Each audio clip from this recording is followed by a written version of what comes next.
Hello, people of the internet. Welcome back to another. This is a different kind of review than what we've done before. As always, here with Classified, aka Nick. How's it going? And instead of reviewing a game this time, we're just going to review the entirety of E3 2021. So we've got a lot ahead of us. There was. There was some good, there was some bad. There was quite a bit of stuff announced and shown, and then there was a lot of stuff that wasn't shown, and there was a lot of stuff that was Should have been shown. cool. There's a lot of stuff that should have been shown. There's a lot of stuff that probably shouldn't have been done. It was a weird E3. It was a weird E3 for ending of a weird time of our lives. Yes. So, honestly, the perfect E3 probably then, in conjunction with that. But so we're gonna go through each of the major events that transpired last week, and give our thoughts, give our impressions. We're gonna do a fun thing of giving each one of them a letter grade that we're gonna decide on together.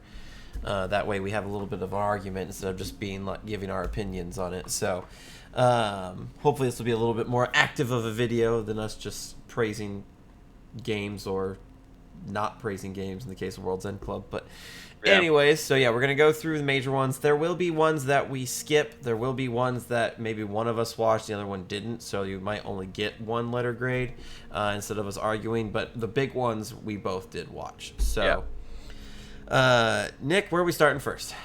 Well, I didn't watch the Summer Games Fest, but you did, so I feel like you should start with that one, because that's not technically part of E3, but it kind of was. Let's be real. Yeah, it was. So Summer Games Fest is Jeff Keighley's answer to E3, and to be honest, I think that's kind of where I think E3 is going to be phased out, and people are going to side with Jeff Keighley.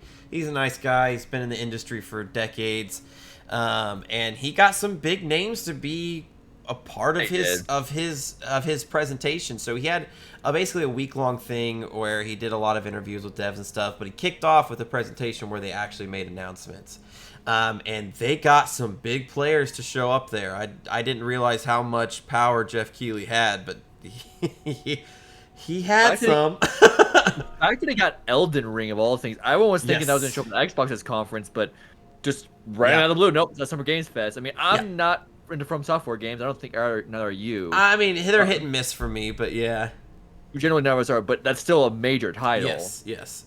So yeah, but that was that at the end, and there's still an hour and a half of it to go. So he actually opened the show with a new game from Gearbox called Tiny Tina's Wonderland. It's the first time that it ever got announced. They just showed a teaser trailer, kind of teasing the 4 new protagonists, one of which being Butt Stallion. If you played Borderlands 2, you know exactly who that is. And they had Ashley Birch on to say some things afterwards. She voices Tiny Tina. And they have made it absolutely clear that this is not a Borderlands game.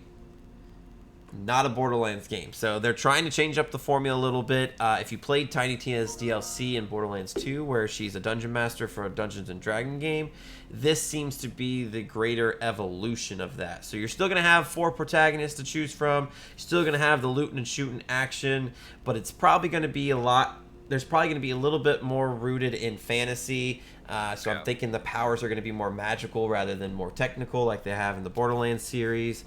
But overall, it looked cool. I was surprised not seeing any gameplay, because they had some pretty big names around the voice actors. So the 3 protagonists, aside from Butt Stallion, because obviously you're not going to get a human to voice Butt Stallion, or maybe they will, who knows. But they've got Will Arnett, Andy Samberg, and Wanda Sykes. Those are some big voicing names. the protagonists. So that's pretty big. That's pretty big for Gearbox. Borderlands 3 kind of it reviewed well, but kind of had a middling reception. So I think they're trying to go bigger and go more fantastical. Maybe grab a little bit more of those Borderlands 2 roots in terms of comedy back. But yeah, I'm excited for it. It looks cool. I didn't see any gameplay, unfortunately. Which is odd considering, because I think it comes out early next year. They said 2020. They said 2022. I don't. Okay. I don't think they announced anything beyond that. So, but then for the rest of the show, it was a lot of smaller stuff. The sequel to 2 Point Hospital, 2 Point Campus. So if you like sim games, this looks really, really fun and funny and wacky. They showed off more Sable and announced that the Xbox is getting a demo of it. Sable's that cel-shaded open world adventure game that's coming out. And they had like a concert for it. They had Weezer to do a song on the show, which was super cool. Apparently, Weezer helped make a game about jet skis, and they did the soundtrack for the game. So they played one of the songs from the soundtrack. So Jeff Keighley can get Weezer on, I guess. But like I said, a lot of smaller announcements, and then the big one was the Elden Ring gameplay reveal. So it was about a 3-minute trailer. Elden Ring is going to be the first open world Soulsborne game that From Software has done. Oh, it's open world. It's completely open world. I mean, think Dark Souls meets Breath of the Wild, because that's basically what it is. You have a horse that you can summon instantly, and there's going to be traversal options with the horse. It looks like the world is going to be alive, and there's going to be events and stuff that can happen on your journey from place to place. And it seems like they're doing kind of the Legend of Zelda thing, where you have this big open like hub world, like think Ocarina of Time, and then there are temples which act as the dungeons, and that seems to be kind of what they're going with. Interesting. They hinted at multiplayer being the same old Soulsborne multiplayer, being able to summon your friends to come help you, or to invade someone else's land to fuck them up. They kind of hinted at that with some like blue specters that were summoned in, but yeah. It also was revealed what George R. R. Martin's role in this. George R. R. Martin created the world and kind of the mythos of the world, handed that to From Software, said deuces, and went back to writing the sixth Game of Thrones book. So it looks like his role was very hands-off and limited. Yeah, it looks cool. And then the most surprising thing is it's coming out in January of next year. January 21st. So, I mean, I'm not going to check it out on the release day. At the week before Pokemon Legends, and I think we're both on that page of we need to try that game first. Yeah. And that type of game, I didn't know it was open world, so that's now piqued my interest with it. Yeah. But since it is open world, I want to actually have time with it. Yes. So, and if it's going to be shelved in a week, I don't want to buy it just yet. I'm also on the fence about it as well. That is a lot of uncharted territory for From Software. Not saying that they can't do it, because I know that they can, but it just may not land as gracefully. And open world plus their gameplay mechanics may not mesh as well as one would think. Because if you're just riding your horse around the world and get sniped off by an archer that you didn't even see, that's gonna be aggravating. It's gonna be aggravating, yeah. Well, because those games are unforgiving, and if the open world is unforgiving, then that's going to be a lot more time where you are dead, and with an open space like that, that's more time. That's really going to be harder to learn your mistakes to correct them as you go further into the game. So we'll have to see. Maybe the open world means that they dial back their difficulty and this game becomes more accessible. That would also be really good for the Soulsborne games, I think. Not to the point where, you're dumbing them down completely, but just enough to get more people into it might be a good thing too. But we'll have to see when the game comes out in January. Yep. Overall, for the first thing of this event, I think Jeff Keighley got a lot of big names.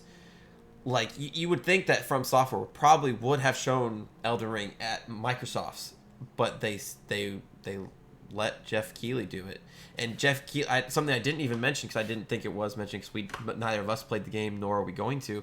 But he got Hideo Kojima on there to reveal a director's cut of Death Stranding with a 3-minute trailer of Hideo Kojima trying to hint at Metal Gear Solid, only to pull the rug out from everybody. And I know Hideo Kojima and Jeff Keighley are friends, but still, Jeff Keighley has a lot of pull. So I think this is an event that's going to even be better next year and the year after and the year after. So it can only improve. So yeah, I'd give it a B. I think that's pretty cool. They showed off some cool games. They showed off some big names. They got Weezer, which is one of my favorite bands on there, so maybe there's a little bias there, but like I'd give it a B. Good job, Jeff Keighley. Keep rocking it out. Can't wait to see Game Awards this year, because Last of Us Part 2 won't win Game of the Year. Woo! Yay! We actually have good games going to win this year. Yes. But yeah, so yeah, Summer Games Fest was pretty cool. But and it was a dynamic way to start off the E3 week, ahead of the E3 week. Yeah, oh yeah. So Chaos Back was Ubisoft on Saturday the 12th. Yes, so I didn't watch it. I didn't watch this one when it was happening. I kind of caught it halfway through and then watched the rest of it. But I thought Ubisoft had a fairly good show this year. Really good. There were some missteps they had. We'll walk through it. I mean, the first thing they showed was Rainbow Six Extraction. Yes. So when you don't play Rainbow Six Siege, I do. But I thought how they went about it looked okay. I'm considering picking up Extraction though, because I think its gameplay style appeals to me personally. Not so much the Rainbow Six part, but I think using the characters in a Left 4 Dead style kind of shooter is pretty cool. They aren't going to be using every character that's available in Siege. I think we're close to like to 60 characters now. I don't know where they're at, but so I think they said only like 17 or 19 are going to be available, and they could add more like they do with Siege anyway. And some of their picks have been kind of odd, so but it does look interesting. I mean, granted, some of the abilities in Rainbow Six Siege are a little out there. Like just throwing like your a hologram clone out you to kind of scope this area seems a little out there for a game of prides itself on realism. And in the Tom Clancy universe, now we have aliens, parasites. Yes, we're throwing the Tom Clancy realism out the window at this point. Yes. It's kind of hilarious. But yeah, I'm interested by picking up. I mean, I'm picking up on my PC because they did say it was crossplay, which it's a PvE game. And why would I play that with a controller? Yeah, absolutely. So, it didn't look bad. I'm interested to see where it goes. Comes out September 10th, I believe, or 12th, every one of those days, somewhere on there. It looked interesting. And then after that, they showed more Far Cry 6. I mean, it's a Far Cry game. There was nothing. Ubisoft has an issue. I mean, they really want to push like how we have great villains, but let's be real. The only great villain they had was Voss. Far Cry 4's villain and 5's villains were just they don't measure up to him, and I have no faith that 6 is going to. Excuse me. I'm interested in Far Cry 6. I was interested in Far Cry 5, but I feel like they missed the mark on making it political. And they said that and that was a criticism that was levied against them in reviews for Far Cry 5, and they've said that Far Cry 6 will be political. You can't stand on this stage and make these games the way you do without delving into that. Ubisoft does that a lot, where they want to use these type of situations, but pull back. Like you can't do that. You gotta pick a lane, my friend. Yeah. And Far Cry 5 was the perfect setting to do that, and then they just didn't. Yeah. After like a year of marketing saying that they were, and then no. Because we want to make money. Yeah. And then they showed I think that I forget what they call it, Riders Republic. It was like their buddy. That looks, if you're in that type of game, it looks okay, I guess, but I'm not in that type of game. I thought it looked a lot of fun. I don't think it's going to be something I picked up, but I mean, if you like extreme sports games, and there are not a lot of those left in the world now, this one's going to be right up your alley. It looks a lot of fun. It's like a summertime Steep is kind of what it looks like to me. Yeah. More Valhalla DLC. A lot of people seem to dog on that. I thought that was actually pretty cool of Ubisoft to do, to support one of their games into a second year. Yeah. Because they could have just done the normal thing of release the DLC and move on to the next one, but they seem to really lately it seems like the Ubisoft Montreal and Ubisoft Ontario, the studios that do the Assassin's Creed games, have really fallen in love with the history that they're exploring, and I think it's good that Ubisoft is letting them explore that further, because Ontario did Assassin's Creed Odyssey, they fell in love with Greek mythology, and then did the awesome Immortals Phoenix Rising. And so it seems like we're having kind of a repeat of that, where Ubisoft Montreal was like, we really like this Norse Viking culture. Let's spend some more time there. So they're doing a year 2 of DLC for it, and I think that's pretty cool. I mean, yeah, I would agree. I mean, I'm not much into Assassin's Creed anymore, but I do think overall this is healthier. Yeah. Because let's be real, no one liked the present day or future stuff within Assassin's Creed. Stay in the past. That's where it belongs. And I also think it seems to me like they're going, instead of going from a every year Assassin's Creed to an every other year, which is even healthier for that franchise. Yes. So I don't mind the DLC for Valhalla. I haven't played it, so I'm just like, cool DLC for a game I haven't played. Yeah, I don't intend on playing Valhalla. I've heard it's like super long and like super dense, and those kind of games kind of lose my interest for the most part. But I think it's a cool thing that they've announced this, because it's a healthier way of developing games going forward. Because I feel like it's going to also lead to a lot more creative opportunity as well. If you have more time to digest and think of cool settings, you will, versus fast tracking things and missing things and cutting corners and stuff like that. So I applaud Ubisoft for letting their devs kind of take the lead and do different things, because it gave us Immortals Phoenix Rising. It's now going to give us a year 2 of more Valhalla and Norse mythology DLC. So kudos to Ubisoft on this regard. True. I mean, I'll still just announce a World War Assassin's Creed, and I'll give you my money again for that franchise. Yeah, Ubisoft, a World War I Assassin's Creed would be amazing. Either one, but so starting with one, probably the better I play, Yeah. and move forward than there. But still, then I think they announced something for Ghost Recon. I don't know. I'm surprised they're even supporting that game right now. Yeah, they announced just like more DLCs coming to Breakpoint, and I think they said like some upgrades for next gen. They said Ghost Recon, and I checked out. Yeah. They also in that same kind of breath also announced that they're continuing support on Rainbow Six Siege, which nobody questioned that. Yeah, that game is probably their healthiest game right now in terms of like games as a service support. Yeah. So Nobody doubted that, but I guess it's nice to hear that they're going to continue supporting it into next gen. I mean, they did make some moves with that. I mean, as someone who plays that game, they did a couple good things. Cross progression's coming, which is nice since I play on both PlayStation and PC. Not losing stuff between the two of them. Yeah. And they did do something I think is smart. Also, crossplay is coming, but only coming between the consoles, Xbox and PlayStation. Yes. Because PC players would mop the floor with any console player. Typically, when games that have this stuff has aim assist, but Rainbow Six does not even have aim assist on consoles, so there's no chance.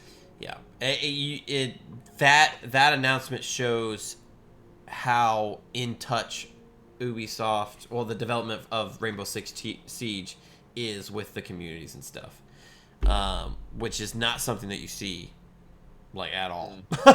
No, like that is surprising levels of in touch with the community and with how they develop their game. So again, stellar stuff.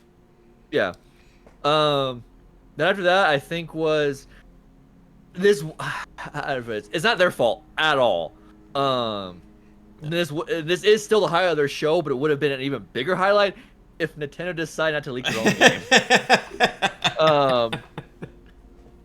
And the sad part is, this is the second time this happened to Mario plus Rabbids. It was leaked before. Yes, it was. Their initial announcement. It's just tradition. So the third game in this franchise, it better be leaked. It's not leaked. It better be leaked. It's tradition. Yes. But yeah, they did announce a sequel to Mario plus Rabbids. Arcs of Hope. Yes. And it looks great. It looks great. I mean, it also looks like the dev studio is taking some Mario stuff plus some original stuff and making their own original story, which is super cool too. Because that bunny that has like the green leather jacket and the bunny that has like the red hair with like the beard and stuff, those don't look like Mario characters. So it looks like no, they're not. It looks like Mario's being thrust into a universe that is not his, which is gonna be cool. So, this is really. I saw this online. It's a good point. This is Mario Galaxy 3. I mean, it kind of is. It kind of is. I'm cool with that.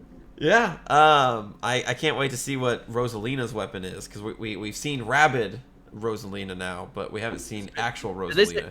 Did it say the actual Rosalina's gonna be in the game? I mean, if Rabid Rosalina's in the game, it's probably assumed that Rosalina's gonna. It's a good assumption, but you never know. You never know. I love how Rabid Rosalina is just so done with everything. Yeah. I'm one of the few people that really enjoy the Rabbids. I think they're funny. Oh yeah. So when they were thrust in with Mario, I was skeptical but excited, and that game delivered. That game had no right being as good as it was. So exactly. It's not surprising it got a sequel, but I'm glad. The team that develops this game this was a passion project, and it's paid off in spades. So, good job to them. Yes. Oh yeah. Because when the first one was announced, Shigeru Miyamoto gave his approval to the dev studio, and the lead director for the game broke down and cried because he was so happy, because that's all that he wanted was Shigeru Miyamoto to basically say that yes, this is indeed a Mario game that is worthy of your time. So good on them, but that wasn't the last announcement at the show, and it should have been. It should have been. The last announcement literally knocks it down a letter grade for me, to be completely honest, because Mario plus Rabbids should have been what you closed with, but it wasn't. The fact that they pulled the Nintendo, hey, we have one more surprise announcement for you. And I'm thinking, okay, you're pulling the Nintendo one more surprise. This better be a return of Splinter Cell. Give me Sam Fisher back. It was Return of something, all right, but it wasn't Sam Fisher. Yeah, they announced a new Avatar game. Yep. And not the good Avatar from Nickelodeon. We're talking the Blue Aliens. Yes. They're getting that Disney money to make this game. I don't know about you, but I simply do not care. I do not care. There was a time when an Avatar game would have sold well. That was 10 plus years ago. There was a time. Well, there was an Avatar game back then. Well, kind of. Yeah, the movie tie-in games, but those are usually just bad in general. Like something that's not a direct movie tie. Yeah. But it is based on that universe. It would have done, I think, and done pretty well. Even if this game is good, I don't expect greatness from this game. Even if this game is decent, it's not going to do well. Yeah. And to make matters worse too, it's tied. It's trying to bank off of the next movie that keeps getting delayed. So this game's just going to come out by itself. And those movies aren't going to do well because no one cares about the franchise anymore. Yes. So it is. You're beating a dead horse at this point. This was not a good move at all. It really should have been. I mean, granted, I don't know why Ubisoft still hasn't brought him back, but it really should have been Splinter Cell or something along those lines. Yeah, even no Rayman. Rayman. I mean, Ubisoft is sitting on a ton of properties that haven't been used in a number of years, and if they were going to announce this, it should have been towards the beginning of the show. I don't understand the logic of having it as but wait, there's one more thing. Yeah. Because it just deflates the entire show, especially because I felt like the show had a steady uptick of what it was, and culminating at the peak with Mario plus Rabbids, and then whoosh. Because nobody is coming away from this E3 going, yeah, my favorite thing that I saw was the Avatar game. No. There's that one guy out there who just loves Avatar. Well, he's wrong. He's wrong, but he's out there, so he was probably going, yeah, Avatar. Yeah. No. But what's your letter grade for this one? I mean, I would argue a C+ is probably the best. I would agree. I was going to be a little bit harsher and give a C, but a C+ is fine. They did show off some cool games. There was a lot of talk about older games in their catalogs, though. But I mean, then you have Mario plus Rabbids, which like upswing everything, but then you ruined it all with Avatar. So yeah, I'm cool with saying C plus. Not Ubisoft's best showing, but it was all right. Yeah. All right. So moving on to was Gearbox. I did not watch this one, but you had told me that you did, and that's where you saw Tiny Tina's Wonderland when it was announced 3 days prior on the Summer Game Fest. I knew it wasn't. I just hadn't seen the trailer. But you would think with Gearbox on the show, they're going to show the gameplay. It's the exact same trailer, apparently. Yes. That knocked it down even more. Then there really wasn't anything else. Something about Homestead 3, they kept like showing intermittently throughout the show, like, hey, we're making Homestead 3. Like, you've already announced this, why do you keep showing us like a random commercial? And then they kept like intermittently cutting like to Randy Pitchford talking to like be on set for the Borderlands movie, which okay, cool. I mean, it's a video game movie, so we're still hesitant to trust right now with those things. Yes. But cool. If you want to talk about that, then show us a trailer or something. But there was nothing.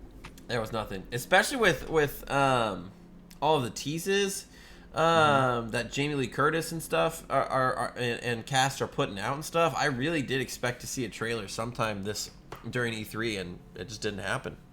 Yeah. I mean, there really wasn't much to talk about with it. They should have shown more. They should have shown gameplay for Tiny Tina's Wonderland at that point. Yeah. They didn't. So D. Yeah. I didn't see it. I didn't see it, so you're the authority. Moving right along. This one's gonna be a long one because this is a long show, and it's a console manufacturer show. So the Xbox / Bethesda showcase. Yes, and prior discussions of this topic have led us to believe that we have both very different opinions of the show. I think as we discuss, we'll realize our opinions are not as far apart as they really are. I mean, let's put out the disclaimers. Neither of us own Xboxes, and none of us will. And neither of us will. I mean, let's be realistic here. Xbox it's a great thing for the consumer that all their games are going on PC. And being a part of Game Pass. Being a part of Game Pass, which I think we'll get into Game Pass more as a discussion, because that was a big part of the show.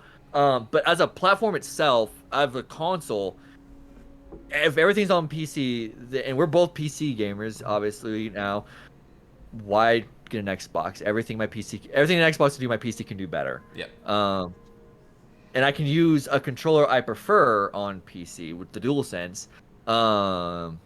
So Microsoft has willingly said you don't need to buy an Xbox anymore, because I mean, if you're on PC, they got you anyway. They still won. So whatever. But I mean, that's really all on Gamer I feel like we have to say about that. Yeah. So if it seems like we're being a little harsh on Xbox, it's just because we know that they can do better. Yeah. I mean, it's $500 we have to save. If it seems like we're being harsh on Bethesda, it's because yes, we are being harsh on Bethesda. Because they deserve it. I've never been a big fan of Bethesda to begin with. Neither have I. I mean, granted, it would buy for Microsoft because it's a big company. I mean, it's not just a buy a developer; they bought a publisher. Yes. So it's still a power play, but I've still never been much in their catalog. But let's just get right into it. Yep. Starfield. This kind of, I feel like, answers not the question, because people are like, well, what's happened to some of these games? I feel like half answers the question, because there's 2 franchises in particular I'm still curious about. Actually 3. But if they're gonna go to other platforms or not. But Starfield is Xbox / PC exclusive. Yes. Coming out next year though, so the fact that it was 18 months away though does kind of signal to me that most Bethesda games are now just, and especially with the other games they announced with Bethesda, are Xbox exclusive now. And primarily, I'm gonna say Xbox Game Pass because that's on both. I feel like the best clear thing to say. Yes. Now, one thing of note I did feel with Starfield, they showed a trailer that was CGI and stuff like that, so really nothing, no knowledge.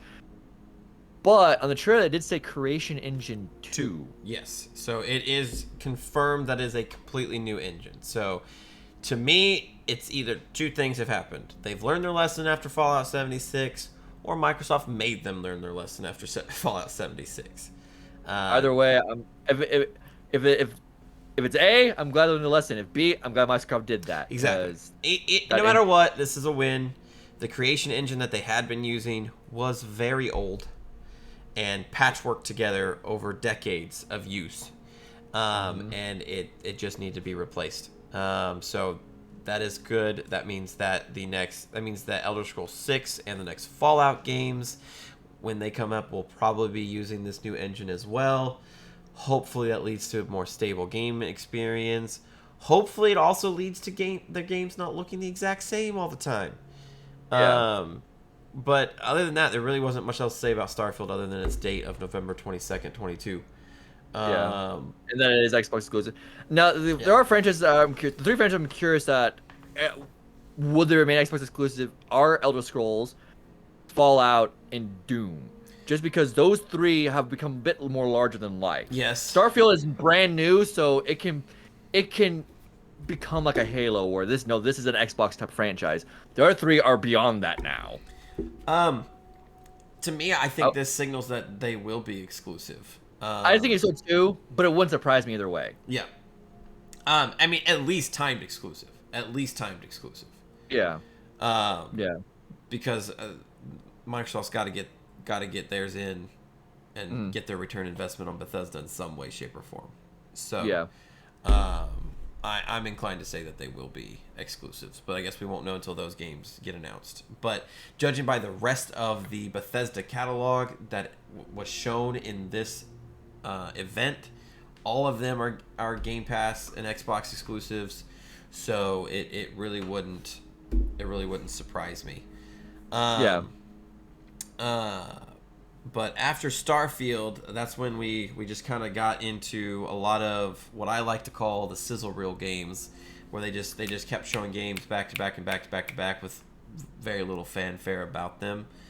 Which I think was good for them, because in years past, they like to announce a game on stage and then talk about it for 20 minutes. I mean, I know it was Xbox who did it a couple years ago, but I think they also ended the show on it, where they showed Anthem something and then had them talk about for like 20, 30 minutes, and just like, why? Yeah. You know this game's gonna be a train wreck.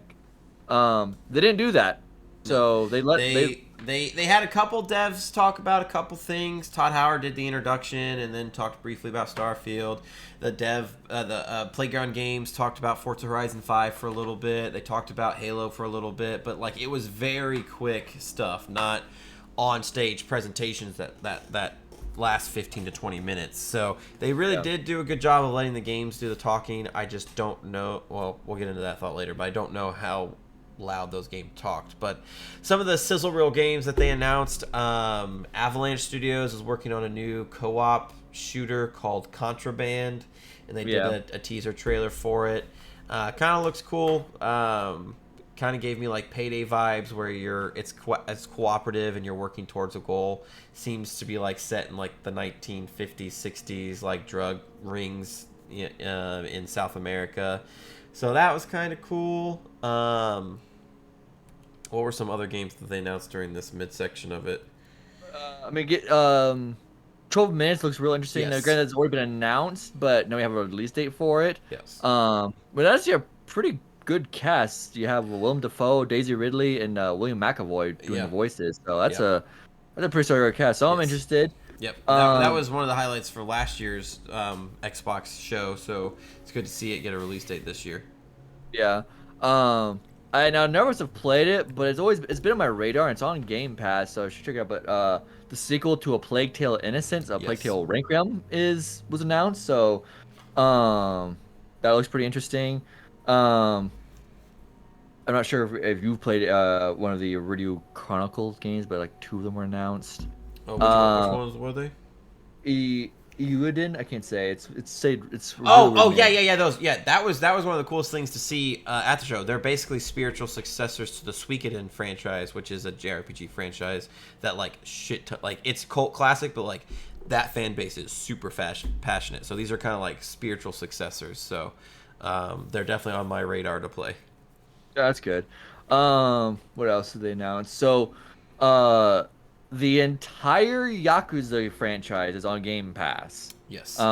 Including the newest one, Like a Dragon.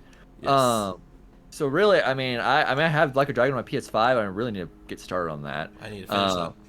Yeah. But I mean, I was like, do I want to go back and play the other ones? And now they're all there. Like, oh, Yeah. I really have no excuse now. I can just play them Exactly. whenever.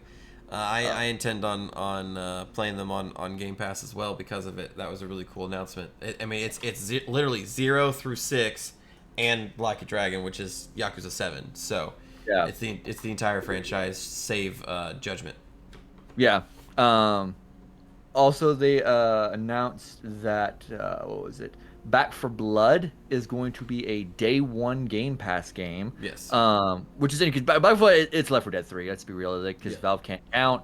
It's actually the same studio. Well, not the same Yes. studio, but the No, it's the same. It's the same dev studio. Yep. Oh, it's in dev studio. Okay. Yeah, So, they, it is. they were it's Turtle Rock Studios. They were acquired by Valve, became Valve South, did the Left 4 Dead series, and then they bought themselves back out from Valve to become Turtle Rock Studios again, and now they're doing Back for Blood. So it's the exact same dev studio. Okay, so then this is literally forbidden Yes, Left 4 Left 4 Dead Dead 3. So if you played Left 4, I actually never played Left 4 Dead myself, but I've heard nothing but praise. And was it you who said that they put hours into it? Oh when you yeah, were younger? I have. Yeah, when that was the go-to game for me and my best friend during high school. I have probably hundreds of hours in Left 4 Dead. So, the fact that I was already going to get it on PC to begin with, but the fact that it's going to be Game Pass on PC, I have Game Pass membership. Like this is going to be stellar. That was a really big amount of news because that's probably one of the most anticipated titles of the year. Like every time that they've shown that game, it's made a huge splash. They did the alpha last year after E3. They announced it, and it was super positively praised. So the fact that it's coming to Game Pass, lots of people are going to get their hands on this game, and it's gonna move mountains. Oh yeah. Hades is coming to Game Pass as well day one. Yes. I mean, granted, it's been on Steam and now and Switch as well, but it's coming to the normal, what we consider the conventional consoles.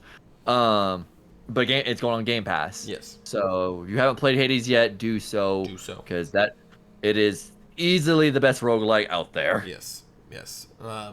Supergiant Games deserves all the amount of praise and sales for that game. So if you have been looking at it and have Game Pass, it hits there in August. So definitely play it. Yeah. An interesting thing they did, I would have assumed Halo would have been like the cap. But it was like midway through the show they talked about Halo. It was. I think we're gonna spend a couple minutes on Halo. It was midway through, and not a whole lot was shown. Not a whole lot shown. It was like 3 minutes of the hour and a 45-minute presentation. They showed some more gameplay in a trailer. It looked better than what it did last year.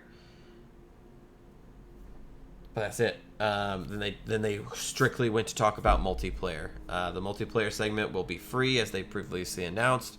They've have already announced that they're doing a battle pass formula with it. They've already announced that the multiplayer will be crossplay between PC and Xbox, which is super cool. I'm actually excited for Halo Infinite, not because of the base game, but because of the multiplayer. I've always loved Halo multiplayer. The fact that they're going with a battle pass formula, which would fit perfectly in Halo with the amount of customization options they have.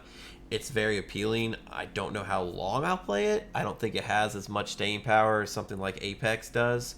But it's still super cool that they're doing this. Though their battles, how they describe they're doing their battle pass system is, I think, the best battle system out there. Yes. You can, so what they said you could do is, unlike other battle passes, when you buy Apex, Fortnite, whatever, you're time limited. You have till the end of the season to complete the battle pass. There are no time limits. No expiration to a battle pass. Once you buy it, take your time. Finish it whenever you're at. But even if you say you like, I'll get to Halo Infinite eventually, and it's a year down the line, so they're on Battle Pass 5 or whatever. But you've heard things like, hey, there's things in Battle Pass 2 I thought were really cool. Now I can't get them.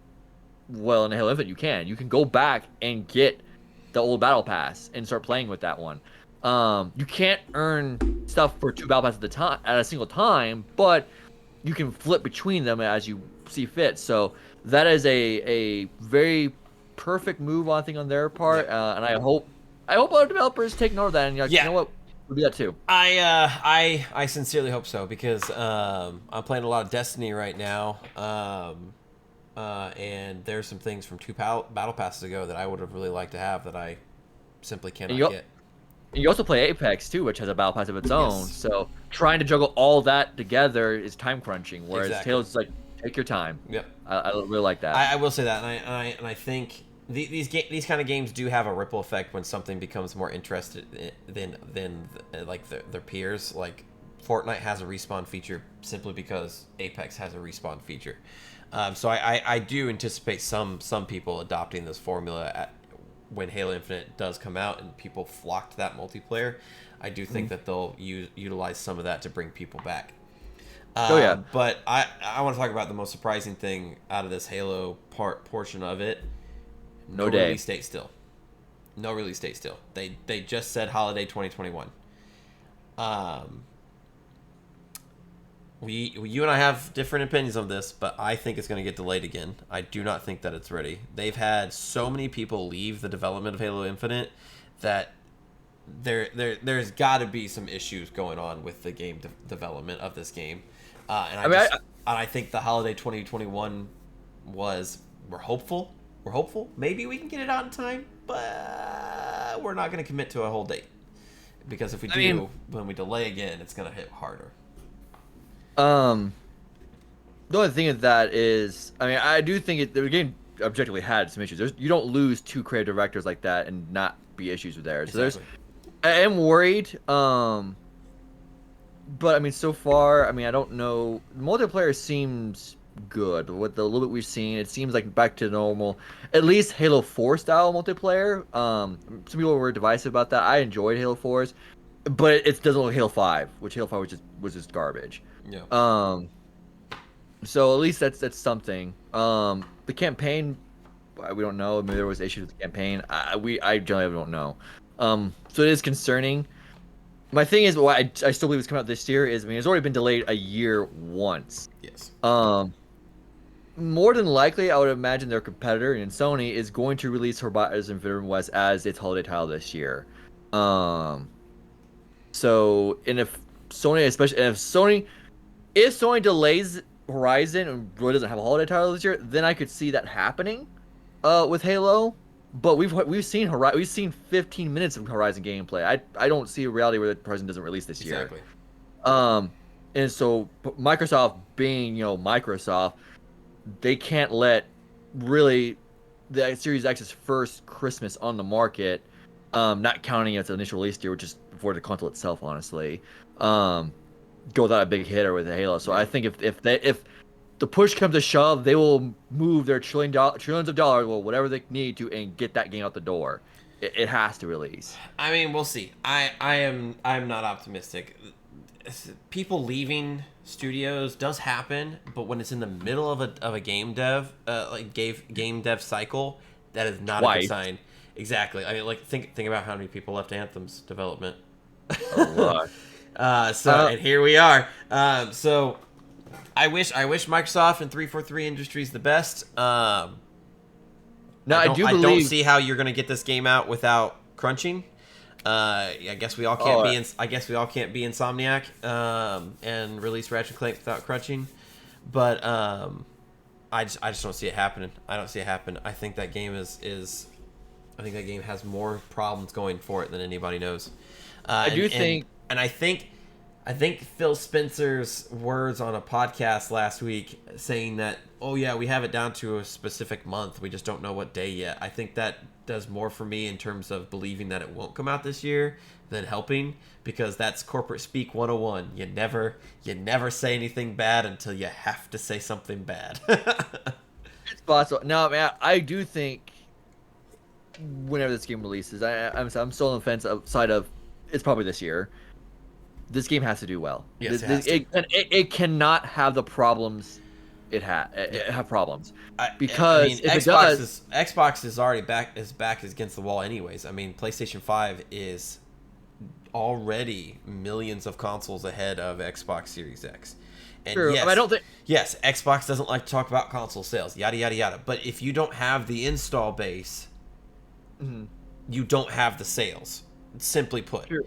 that means True. you're not I mean, going to get the marketing deals that PlayStation is going to get. That means you're not going to, because I mean, all PlayStation has to do to equal Microsoft on a customer standpoint is release more games on PC, which they already are going to do, and make their own Game Pass. Second, PlayStation does that, you just tack that final nail in the coffin. So, now, granted, I don't think it was Sony doing that. I don't think Sony's going to do it the way Microsoft's doing it. well, no. Yeah, because I think Microsoft, because Microsoft is also Windows, they don't mind releasing games day and day on PC as well. So I think he's gonna keep doing the strategy of we're releasing on PlayStation first, wait a little while, and then we'll put it on PC. Yes. Maybe. I don't foresee God of War ever going to PC, just because No. that to me, God of War to me is synonymous with the PlayStation brand. Yes. We maybe might see Spider-Man, but Spider-Man was such No. a It's the best-selling title. No. yeah. We got Horizon 1 on PC. Yes. But Horizon, I think, is now moving into that pillar status. We might not. Horizon 2, it will be a while if it. I think Horizon 2 will come to PC. Eventually. Yeah. But I have my doubts.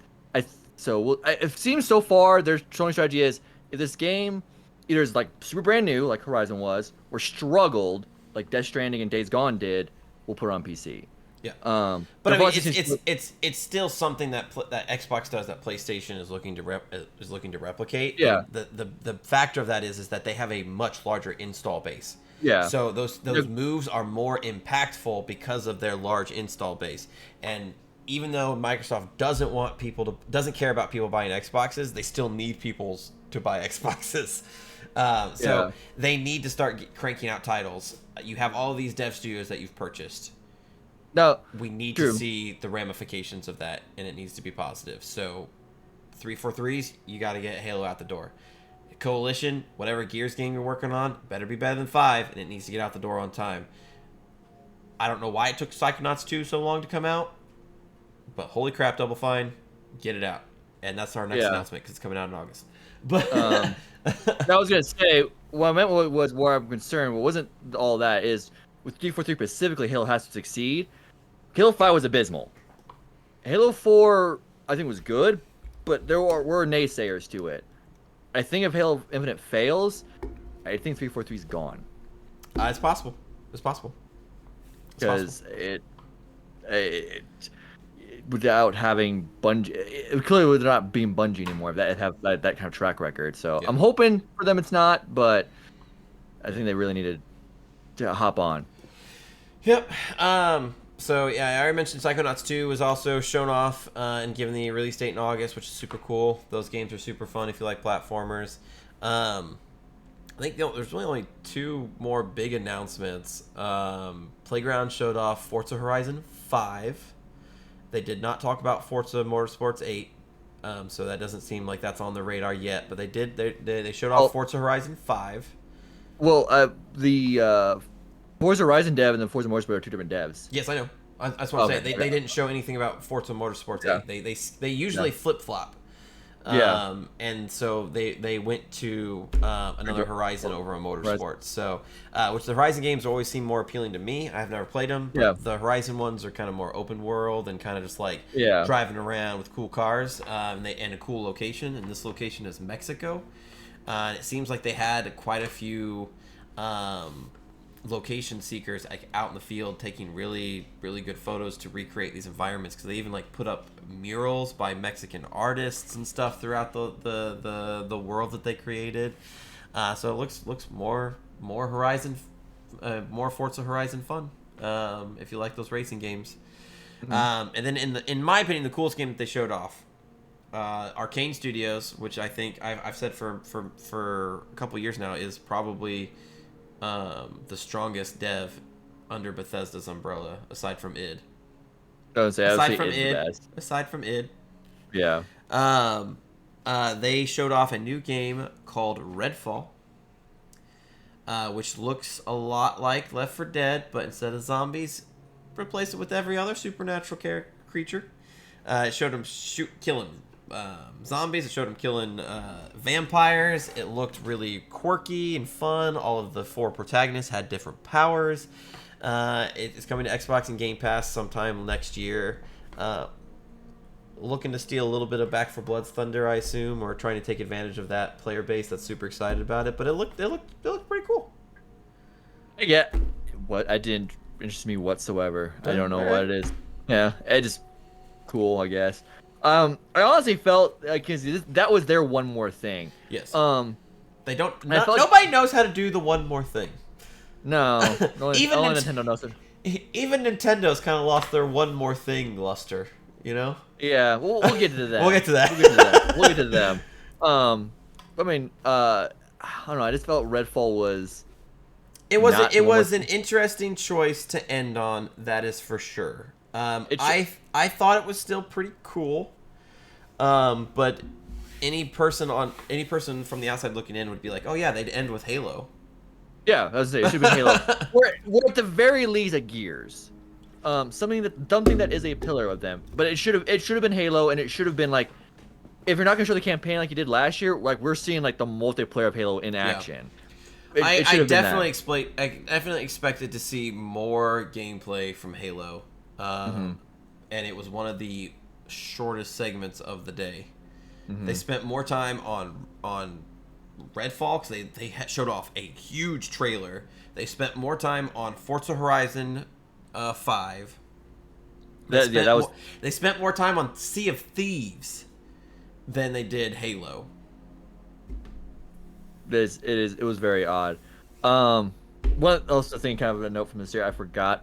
There was a hope when I know that they're focusing on Starfield, so Elder Scrolls 6 is not going to be until that stuff goes out the door. I get that. I feel like they should have something. Yeah. Elder Scrolls. I'm sorry. I know you're care. I know Bethesda is one to push Starfield, but clearly your most anticipated game of Bethesda is Elder Scrolls 6. You should have at least put the name of what it actually is going to be called. Yeah, I could see that. Yeah, for this being a Microsoft Bethesda show, Bethesda's role was simultaneously more than what I thought it was, but also quieter than what I thought it was going to be as well.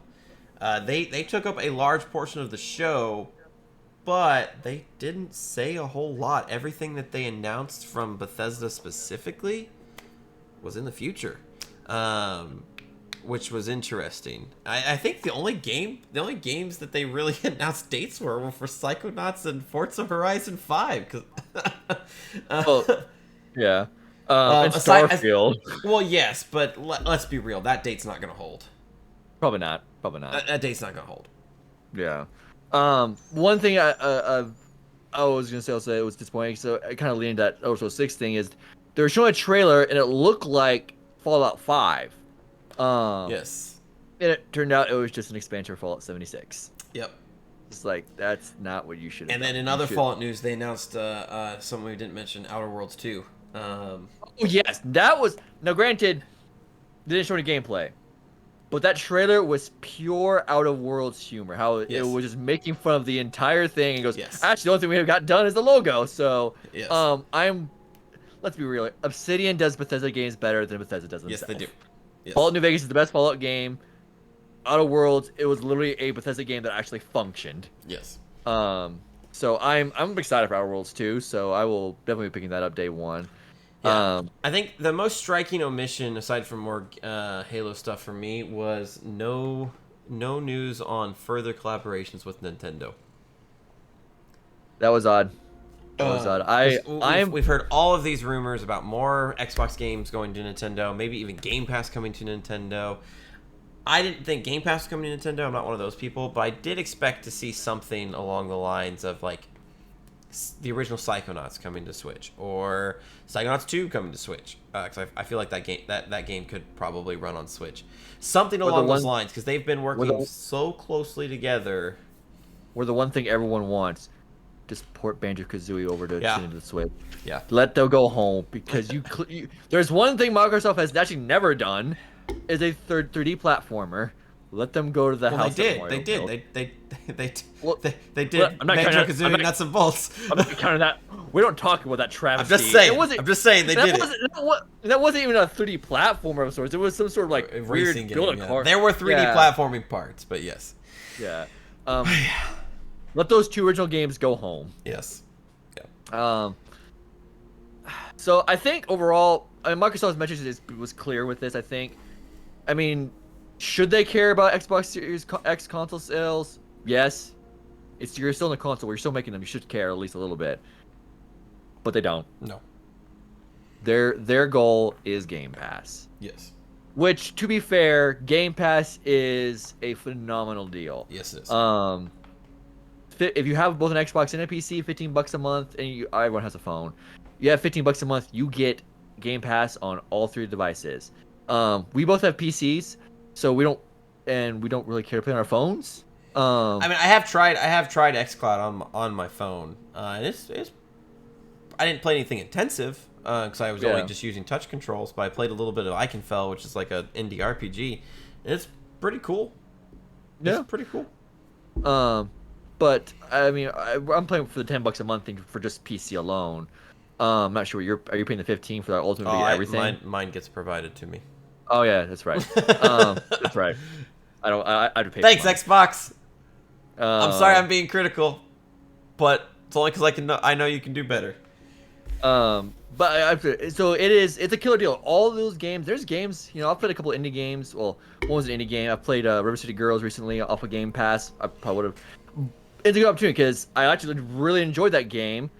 So I moved on. I went on my Switch. So I paid $21 to have it on my Switch as well. So it helps sales for other things. So I was never gonna buy Gears 5, but Gears 5 is now on my queue on Game Pass to play on PC. That's what Microsoft wants. They want that subscription to the thing. That's their end game. I guarantee when those questions come of console sales, Microsoft is asked directly, well, PS5 sold this many. How many of you guys sold? We have this many Game Pass subscribers. Yes. That's how they're going to answer the question because that's what they care about. Yep. And they're doing a good job with that. I mean, in terms of making Game Pass worth it, the Bethesda deal was to get both of Game Pass. Getting Back 4 Blood, day 1. Hades, day 1. Good move. So, yes. The value proposition of Game Pass is insane. Yes. That cannot be understated. But what can be understated was my rating for this conference. Because I'm gonna give it a B minus. I do not think it was that great. I don't think that showing an hour and 45-minute show and only giving release dates to like 2 or 3 things, that's not a good show in my opinion. Because that gives me plenty of things to look for, but nothing to play. And that's ultimately what I want as a gamer. Whatever system you're playing on, it doesn't matter as long as you're playing the games. The games are the important part, and this has always been a Microsoft struggle. Is they worry about what place you're playing and how you're playing the games, but then when it comes to the games that you're playing, they're like, oh, oops. So, yes, awesome. Plenty to look forward to. What am I playing this year? That was announced from the press conference. I'm playing Back 4 Blood. On Game Pass, probably. But that was a 3-minute part of an hour and 45-minute press conference. We probably should have filled that with a little bit more games that can be played this year. I agree with that. And you thought we were going to argue with the letter grade. Because if I was being generous, if I really want to give them the edge, I just would have given them a B. But I actually agree with the B minus. Okay. So, well, I guess like. And you thought. Excuse me. You were going into this thing. We're gonna have to argue with the grade. I'm like. I thought you had given off the vibe of that you enjoyed the Microsoft press conference. I mean, I did. I think it was their best show they've had in a long, long time. But they still got ways to go. Yep. But I think this was a step in the right direction. Now, granted, also, I mean, their biggest competitor, granted, Nintendo is kind of is a competitor, but their biggest competition is Sony. Yes. And the fact that Sony's saying, hey, we're not even going to bother with this crap anymore is making them look better in retrospect because at least they're in the news. Yes. Where Sony's not even trying anymore to do that. And granted, Sony doesn't have to because they're that far in the lead. Until July, when a state of play is announced, it's going to be an hour long, and Sony just blows everything out of the water like they did last year. Hey, you know how they didn't announce Halo release date? Here's Horizon's release date. Have fun. Boom! Boom! At that point, it's like, yeah, here's $200 for your collector's edition of that game. Here you go, Sony. All right, so a B- for Microsoft. The next several, I think we can hit kind of rapid fire. Next was Square Enix.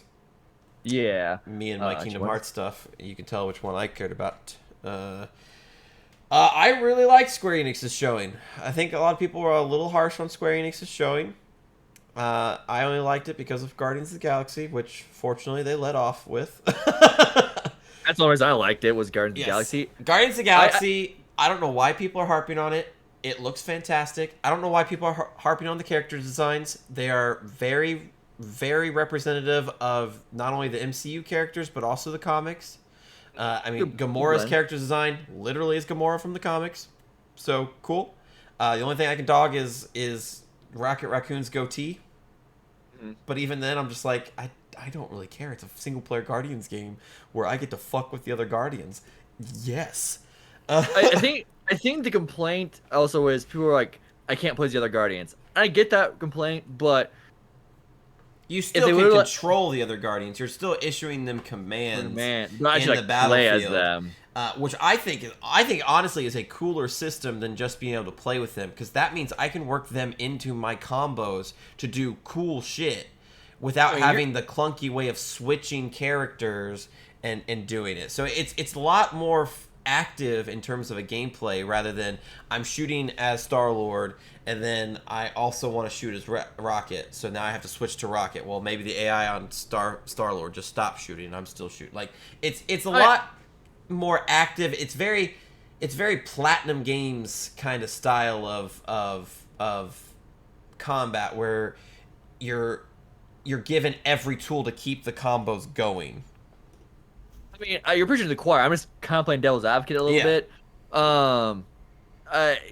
But my kind of concern with that system more, hey, I control all the Guardians is that would then lend itself to multiplayer. Yeah. And we saw how that last time they tried a Marvel property with multiplayer went. Exactly. And that was the biggest sigh of relief was when they were like, this is a single player game, and I'm like, yes. Yeah, finally. I don't. It only cost Square Enix $54 million to learn their lesson. We got it in under $100 million. Congrats. Mm-hmm. Now, granted, do I think this game even has the potential to be the best Marvel game? No. Spider-Man's gonna hold that. Yeah. Not even close. But I think it will be a good time. Yeah. This game's not possible to stream because there is a lot of copyrighted music in that. Yeah, but I'm down for it though. I think I like that element. I will sacrifice not being able to stream it to jam out to some tunes from Star-Lord because god damn it, does he got good taste in music. Oh yeah. They also kind of showed off. This was the biggest part of their show. They showed off like 18 minutes of gameplay, which was awesome. And one of the aspects that they showed off was the fact that it kind of has a Telltale Games like consequence system. So you'll be given moments where you'll have to choose sides between the Guardians, and the side that you go against will remember that decision, which I think is cool. So because you have such a dysfunctional group as the Guardians of the Galaxy, I think that's a really cool element to have. My only concern was how deep does that go? Does it change my ending? Does it change gameplay where if I piss Rocket off, he won't do what I ask him to do? Or is it just something for a little bit of dialogue down the road? And I hope it's the first two, which would be hilarious. Because if I tell Rocket to shoot something and he tells me to piss off, game of the year. That would be game of the year. Like that's fantastic. That's fucking fantastic, and it fits perfectly into the Guardians mythos of them being kind of a ragtag group of bastards.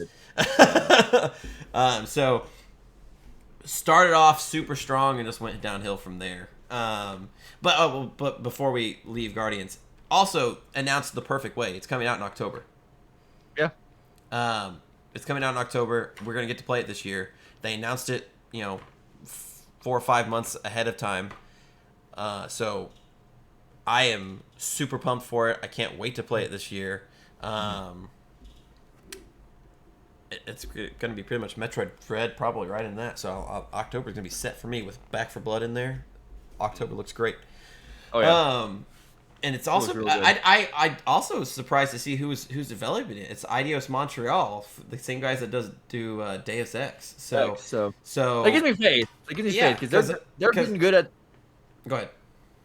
They've been good at doing the choice system, and their games are solid. So yeah. that means that since they're only letting you play as Star-Lord, it's basically a third-person shooter, and that's what all the Deus Ex games were. So they're coming from a place of comfortability when designing this game, and it looks like they took the Insomniac approach of loving the mythos that they're creating, because the game looks like it is created with a lot of love and care.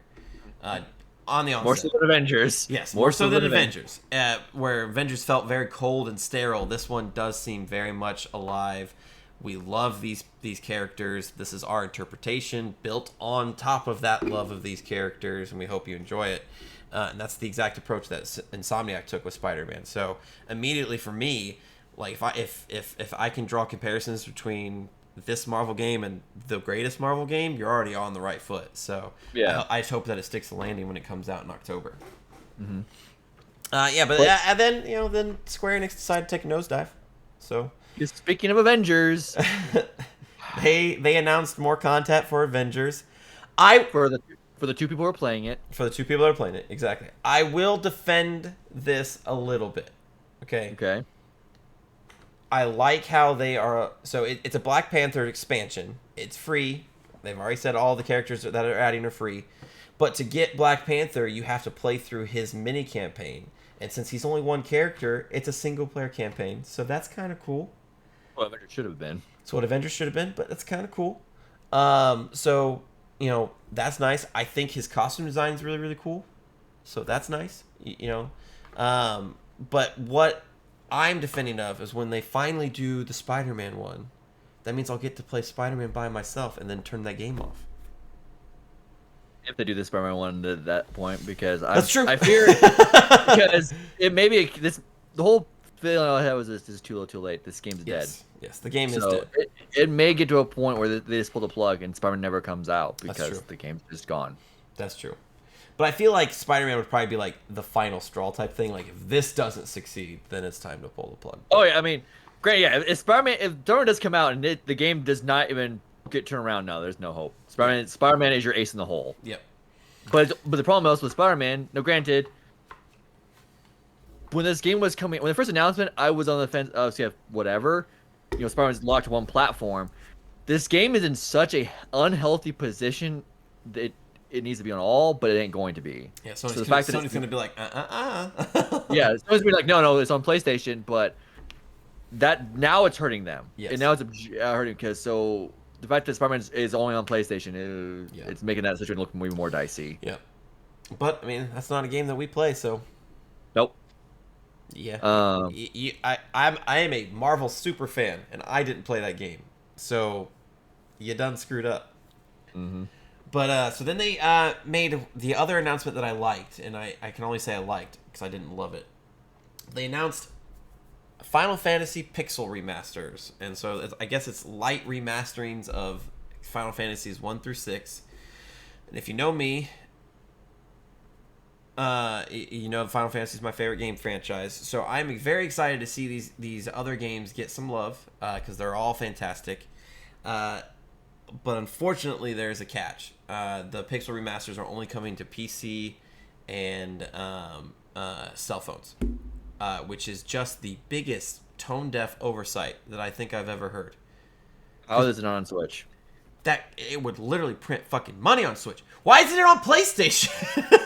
True, but that type of game, that type of experience, those are a ton of games like that on the Switch. Mm-hmm. If they were the moment they said this game's coming on the Switch, Here's my money. Take it. Yep. I want to play Final Fantasy 6. Charge me $60, Square Enix. I dare you. I'll pay it. Yeah, I mean, I've heard. I'm not into the Final Fantasy series as much as you are, but I've heard nothing but praise about 6. So I want to play 6. Why? Why not put it on Switch? It doesn't make any sense. It's a huge oversight. I hope that maybe they get the feedback and decide that yes, they do want to release it on Switch. I'm just happy to see these games get re-released on modern platforms, because I'm a big advocate for preservation of these older games, and so them being released on modern platforms in a digital format is preservation, but like at the same time, why wouldn't you want to print the money that by putting it on Switch? Like, just put it on Switch. Mm-hmm. Then they announced, they showed off more of the new Life is Strange game. Neither of us really have. I played the first one. You played the first one. The first one before the storm. Okay, so that's the first. That's the first. That's there was an actual 2. Yeah. Yeah, there was other 2. I didn't touch that one.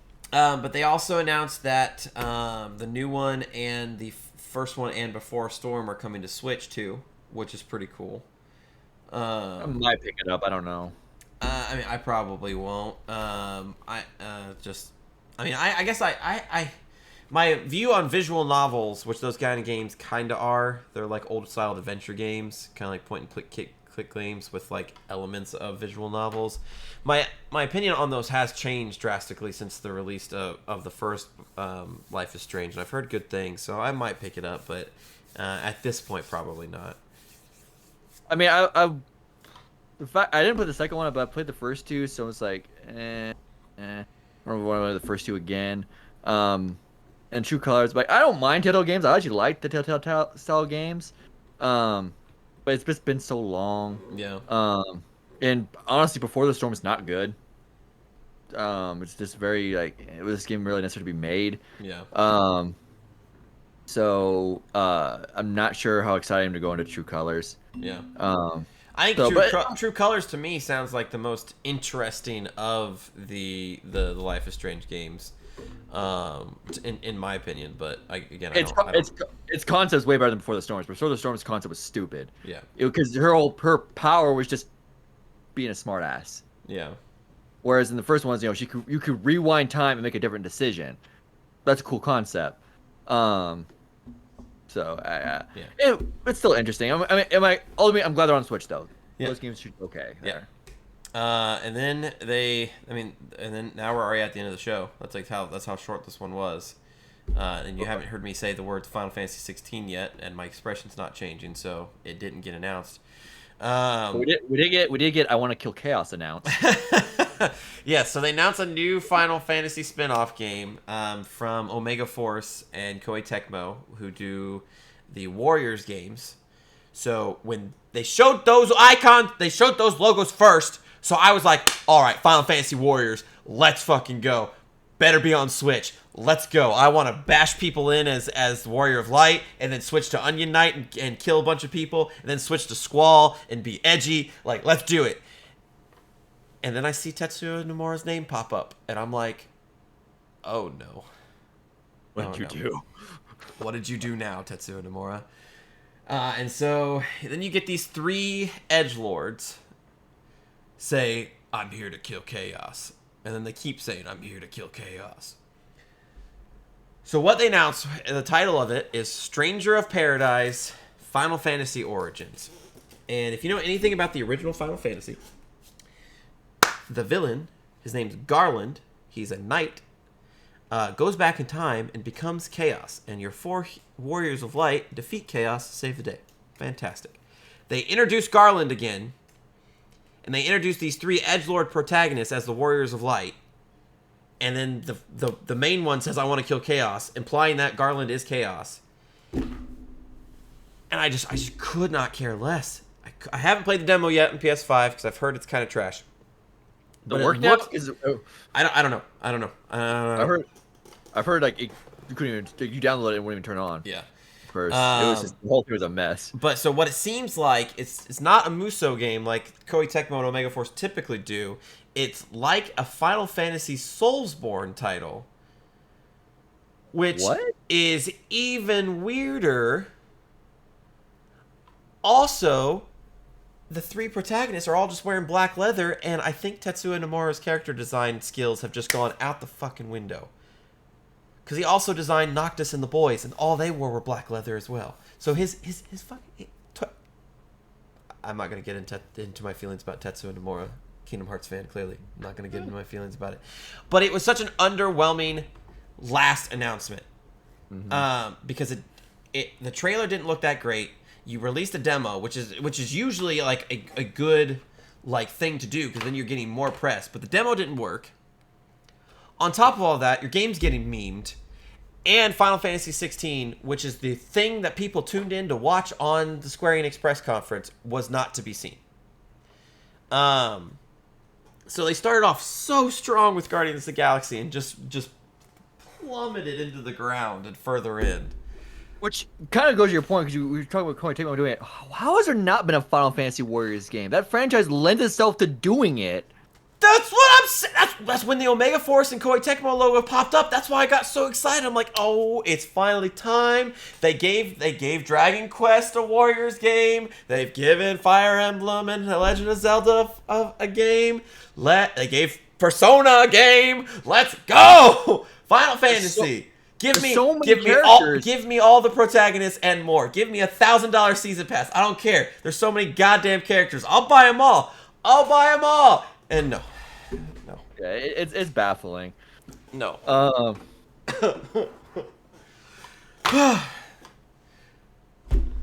My rating's a D. My rating's a D for this. I'm not willing to flunk it because Guardians of the Galaxy saves it, but it's a solid D. I was just gonna give it a D plus because of Guardians of the Galaxy, but all right, I'll agree with you. D's fine. And this is also because I'm in the moment thinking about how great Final Fantasy Warriors would be, and so I had to pull it down even further because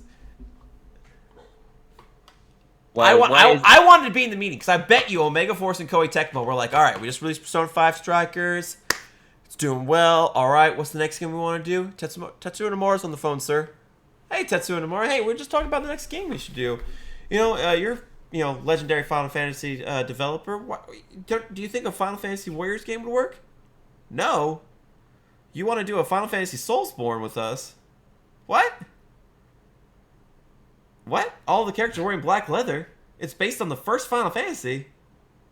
Yeah, I guess we could do that, but can we do the Warriors thing later? Hopefully. No? Hopefully do it later. It's also a good idea to do it, because you're also wearing Kingdom Hearts. There's a perfectly good excuse. You don't have to put Mickey Mouse, but you could throw Sora in there too. Yeah.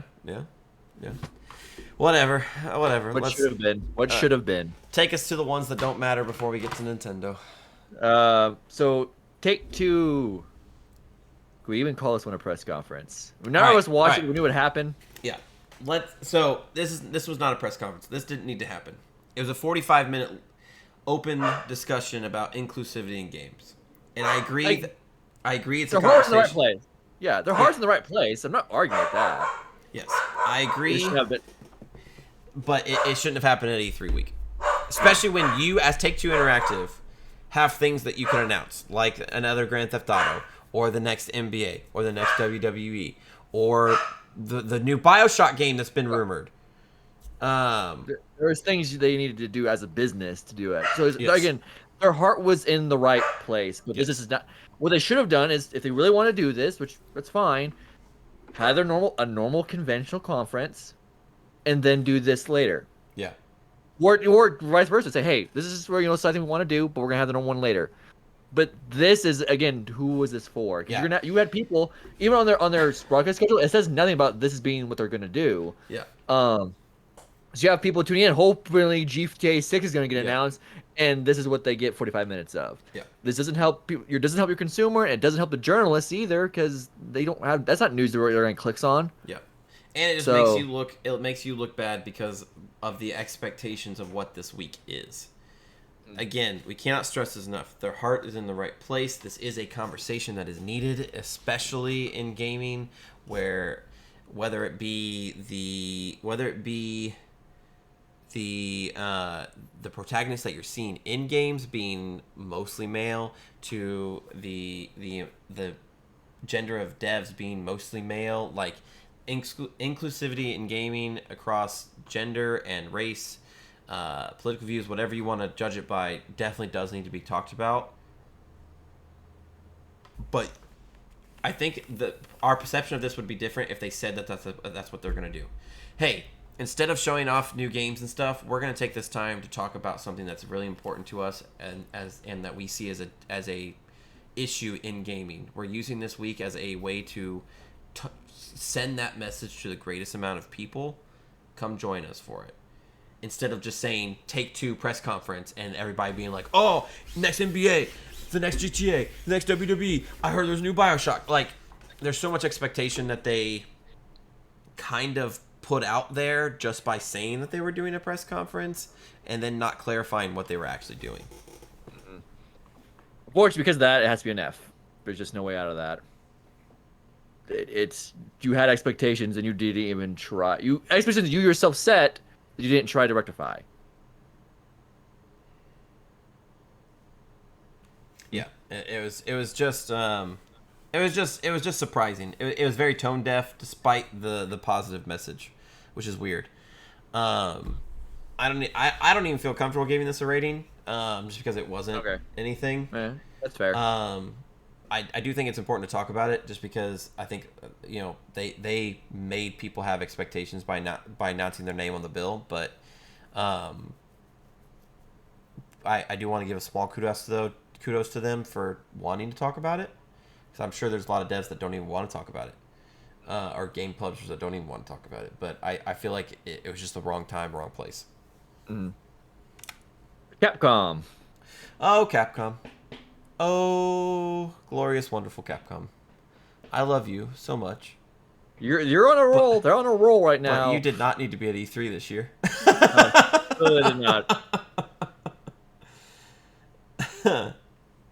So they start with Resident Evil 8, which was pretty good, but all it is, hey, development on DLC has now started. How is it not already started? How do you not have anything to show for that? Like, come on. Or at the very least, we all know it. Resident Evil 4 is getting a remake. We all know it's coming. You couldn't show anything about that. Now, granted, you probably don't want to steal Resident Evil. It's Thunder, but at this point, we all know it exists. Yeah, I mean, maybe they showed a title screen of it or something. But yeah, I agree with not wanting to steal Resident Evil 8's Thunder, because it came out the month prior to. But if you could have at least shown some, like, a teaser trailer for the DLC or something. Like, what's it even gonna be about? Yeah. That's an excellent question. That's an excellent question. If you played Resident Evil 8, which we won't spoil it here, but, like, what's it even going to be about?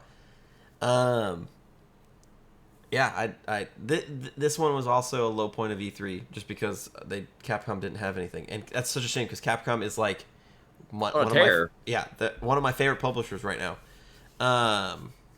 They also had news about Monster Hunter Rise, and then news about Monster Hunter Stories.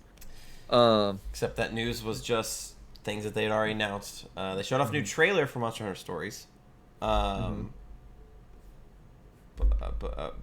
okay.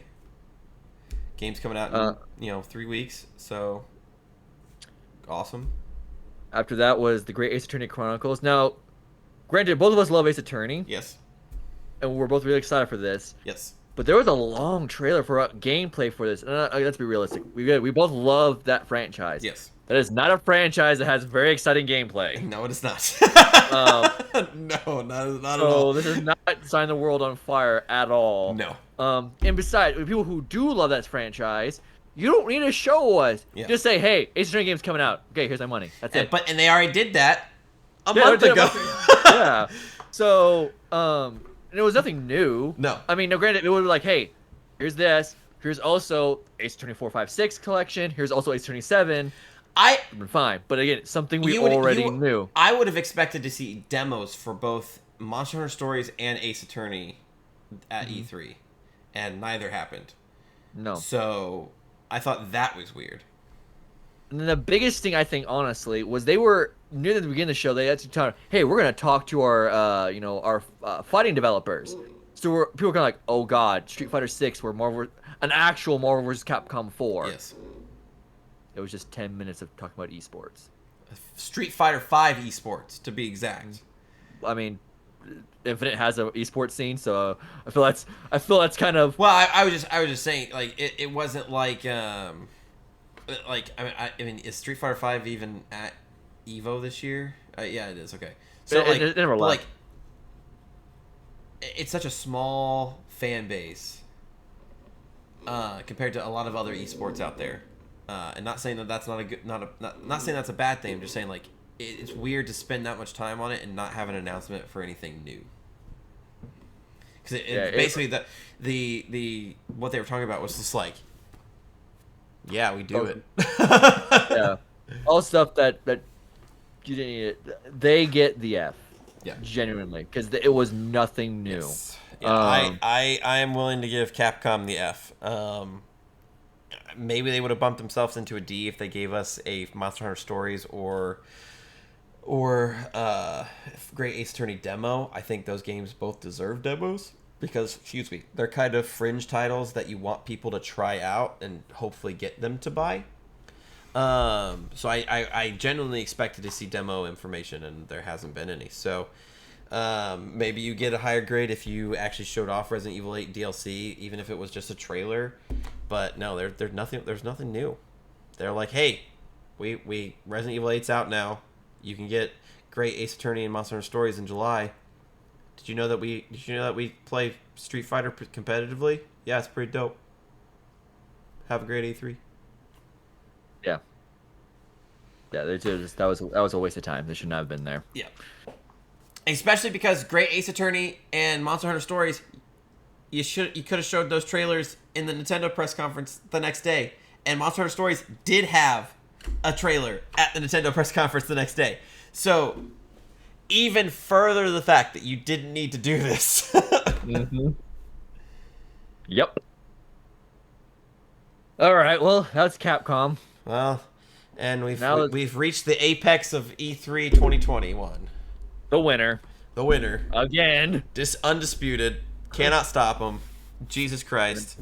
Nintendo. We miss Sony at E3. Nintendo. God damn. Talk about a good show. Good show.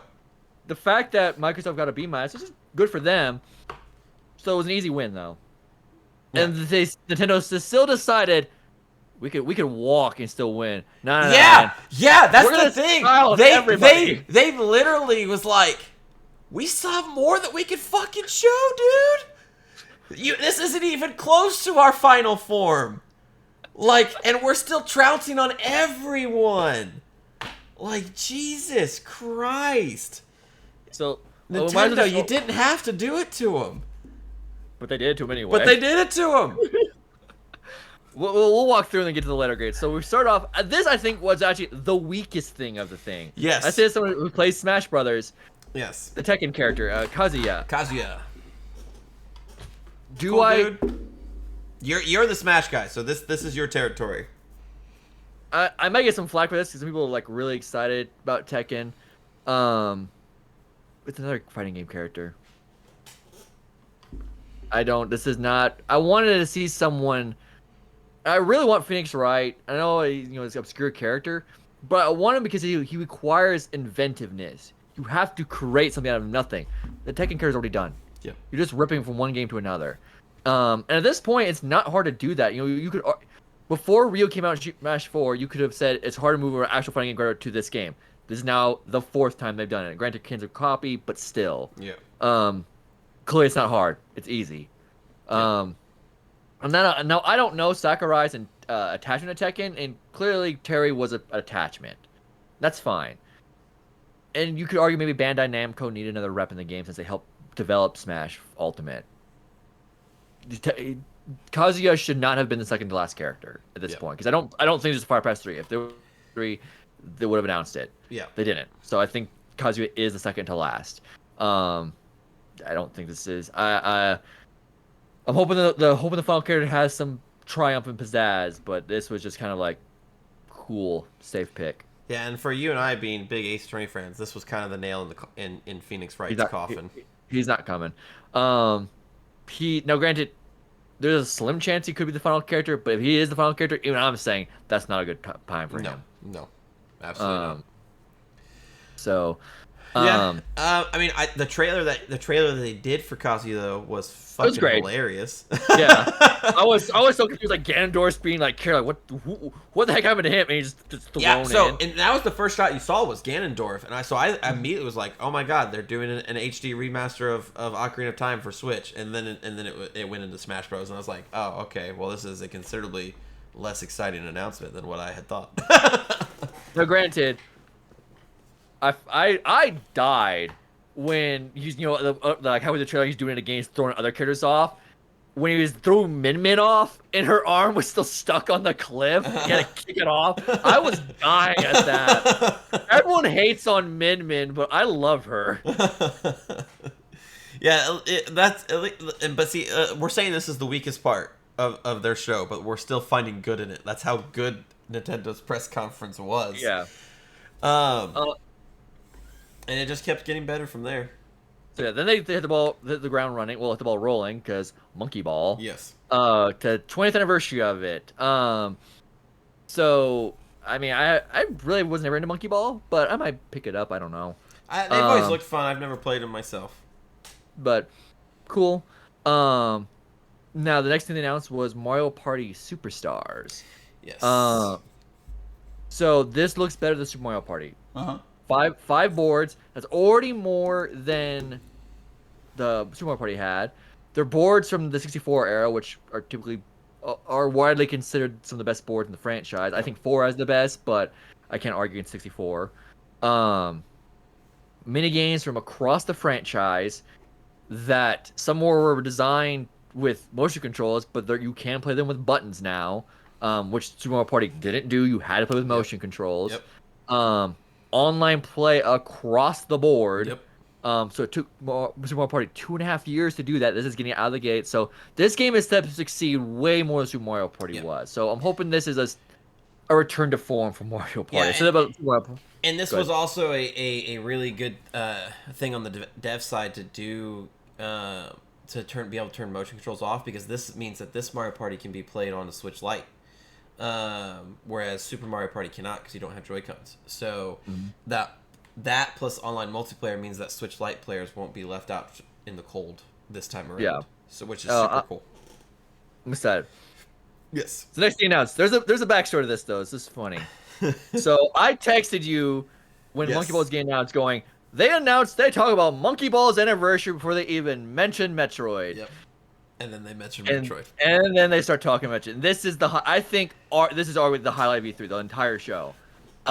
Yes. I think some people would say Starfield. I think some people would say Breath of the Wild. But I think you and I agree that this was the highlight of this year's E3.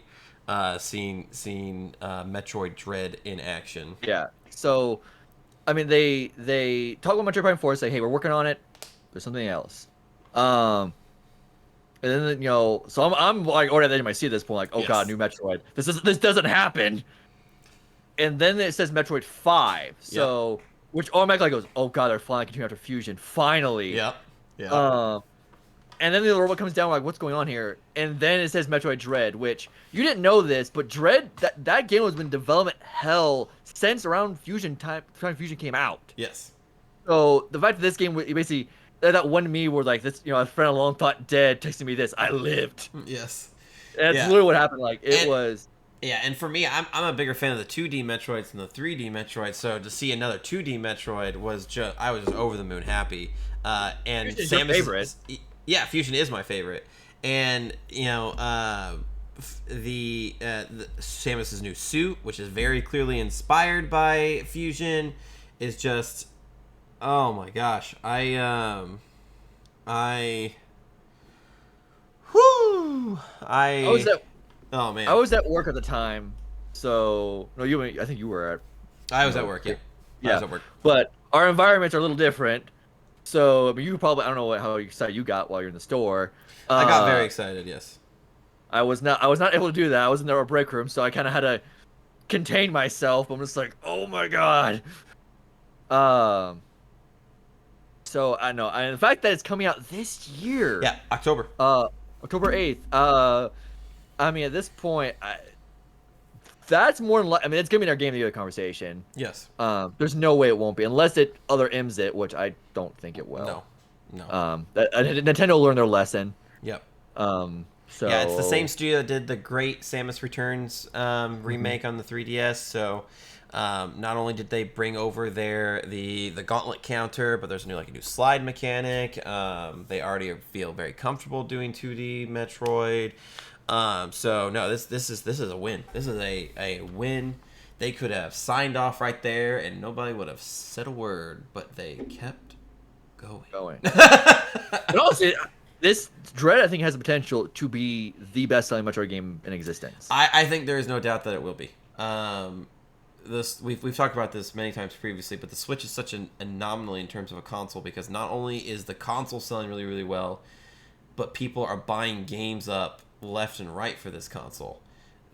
So every major Nintendo release gets up to like the 20 million mark with very little difficulty, and so I don't think Metroid Dread's going to do 20 million units, but I definitely think it could do 7, 8, 9, 10 million units.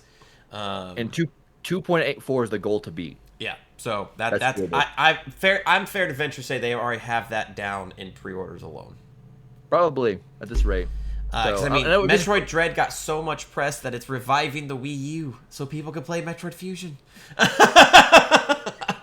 People are playing that crappy console to figure out what's going on. I mean, that's yeah. I'll get to, I think we can get to this negative Nintendo later, but it's just Nintendo something. Yes. But yeah, no, that it is the highlight of the show. That literally was the moment, like, no, we won. There ain't no question about it. Yeah. And we kept going. We still have a half hour left to go. Let's see what's behind that curtain. So this was their kind of sizzle reel moment where they went through a lot of games pretty quickly. A couple of the highlights, they announced that Danganronpa trilogy is coming to Switch finally. A lot of people have been saying that game belongs on there.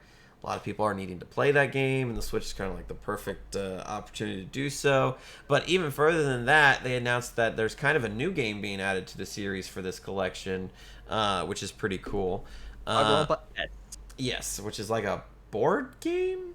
So, in Danganronpa V3, there's a bonus mode called... I forget the name of that's the mode. But it was kind of weird. So, it was a board game / old school turn-based RPG. So there are two different modes, but they coincide with each other. You could play as all the characters from all the three games, and go through the board game. The board game takes you through their school life, if things didn't turn out the way they did. People weren't murdered. Yeah. And how you play through that makes the characters have certain stats, and then you play that character to go into the RPG mode, which you go through the turn-based dungeons. But you have to play them, so you have to kind of, the deeper you go in the turn-based RPG, you get items and things you can use to go farther in the board game. So it feeds into it like a loop. So they decided to expand upon that and make it a full-fledged board game, because, now it's on the beach, because, the thing I noticed in the trailer is, like, in the V3 version of the game, it was very bare bones, and there was some interaction between the cast of the three games, but there wasn't a whole lot of it. This looks like, no, we're just throwing all, 48, 50 students together and calling it a day. Yeah, so yeah. I'm excited for it because I finally get to play these games. I have the first two on my PlayStation, and that's not gone anywhere. So, very excited. They also announced Dragon Ball Z Kakarot's coming to Switch, which is pretty cool. Yeah. I mean, a cloud version of Guardians is coming to the Switch. Yes, yeah. Guardians of the Galaxy will come to the Switch in the form of the cloud-based version, which, by all accounts, I briefly tried the control version, and it ran really well to provide that you have a decent internet. So if you're wanting to play Guardians and you only have a Switch, you won't be left out. What else did they announce during this? I mean, there's a lot of small announcements. They finally showed off more Shin Megami Tensei 5 and gave it its official release date, even though it was leaked already. Game looks so good. It's probably going to be in my Game of the Year running list because I've thoroughly enjoyed 3. Sad that I didn't get the collection edition 4 or 5, but you'll get Persona 6. Don't worry. My dog had to have X-rays and I couldn't afford it. I got the Metroid one though, so I got the Metroid and Monster Stories one. So that's good. Don't worry. You'll get Persona 6 Collector's Edition. Sure. That will be happening. Whenever that happens. It's got to match my 2 other ones. So, but that's down the line. I'm trying to think of what else they announced during this section. They announced Hyrule Warriors Age of Calamity Season Pass DLC for the first time. You can control a Guardian as a character, which is super cool. Link gets these like nunchuck guardian arm thing weapon wise. Zelda gets to use the motorcycle as a weapon. So it's cool that game's getting DLC support. I didn't think that it needed DLC support, but I'm still working on trying to finish it. So yeah, I'm not gonna say no to it, but yeah. And for those that like the game, there you go. Another big announcement. WarioWare finally. Yes. I was gonna get there. Yeah, WarioWare on the Switch looks so good. I know we said it. We've said it multiple times. But Switch just has been dominating this year. Both of us have PlayStation 5s and have PCs, but there's just so much coming out on Switch that it's hard to spend time with those particular platforms because I'm constantly playing something new on my Switch.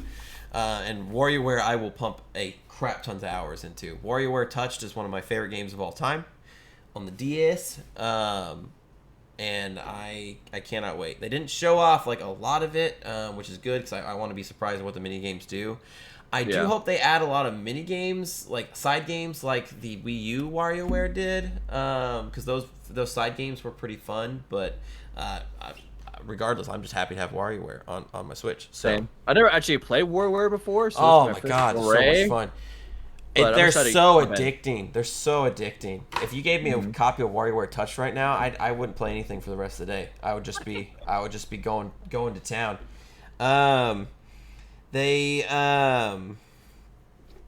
WarioWare is awesome to see. I'm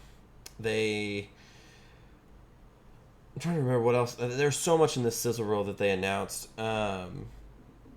And a lot of it was just like smaller stuff, but some things that I was surprised we didn't see during this sizzle reel. Animal Crossing wasn't mentioned at all, which was surprising because it's been getting a lot of flack recently for just reusing last year's events. So I had kind of expected to see at least something about Animal Crossing. We did not get a Switch Pro announcement.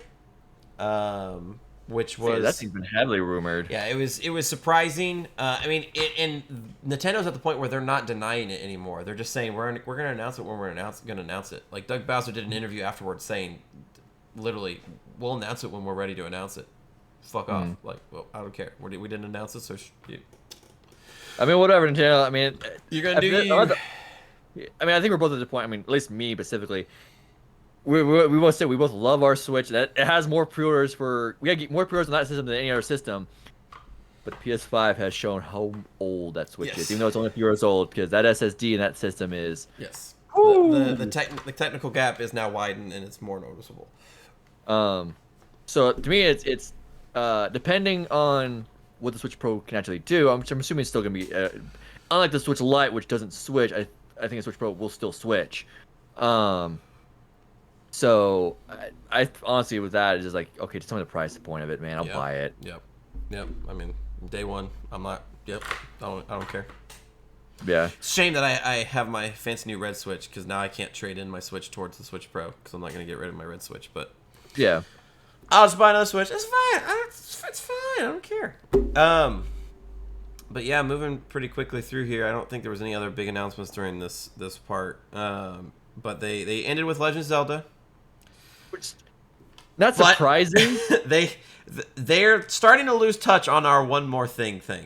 I'm just saying. So they did the one more thing, and that's when they showed off Hyrule Warriors Age of Calamity DLC. And I'm like, this is how you're gonna end the show with Hyrule Warriors Age of Calamity DLC? And no, it was just a Legend of Zelda section. Yeah, But you really need to kind of go back to the normal way to do one more thing, where your last announcement is the one more thing, Nintendo. which I honestly thought that was odd, going to an entire section like talking Yes. to people about Well, that. they did it in the February Nintendo Direct too. No, the February was one more thing. Splatoon 3 trailer. That's it. Oh, that's right. Yeah, you're right. But they did have a Legend of Zelda section at the end of it. Yeah. Which again, how they didn't hear it, it felt odd. Yes. Yes. And honestly, I think it was a couple of missteps. Legend of Zelda Game & Watch, cool. Yep. 10 people are gonna get it. Yep. No anniversary game. Nope. Nope. That's really odd. Skyward Sword is your anniversary game, bitches. Which I mean, cool. I'm getting it. Yes. But I don't know. It just feels odd to me because I mean, Mario is Nintendo's mascot. There is no ifs, ands, or buts about that.